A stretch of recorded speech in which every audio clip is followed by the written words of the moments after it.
ہے، عطا ان کی وراثت ہے، سخا ان کی وراثت ہے، علی کے ہیں یہ گھر والے، علی کے ہیں یہ گھر والے، وفا ان کی وراثت ہے، یہ پتھر مارنے والوں سے بھی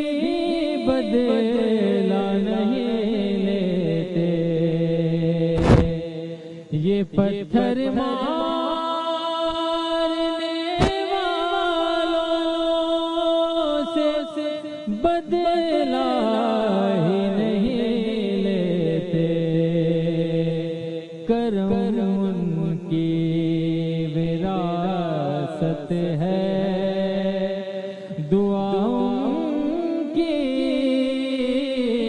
وراثت ہے، کرم ان کی وراثت ہے، کرم ان کی وراثت ہے، دعا ان کی وراثت ہے، علی کے ہیں یہ گھر والے، وفا ان کی وراثت ہے، وہ ہستی ہو خدیجہ کی، وہ زہرا ہو کہ زینب ہو، وہ ہستی ہو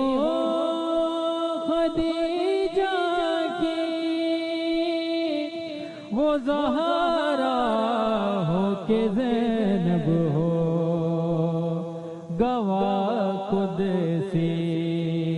ہے اے لوگوں، حیا ان کی وراثت ہے، علی کے ہیں یہ گھر والے، وفا ان کی وراثت ہے، عطا ان کی وراثت ہے، سخا ان کی وراثت ہے۔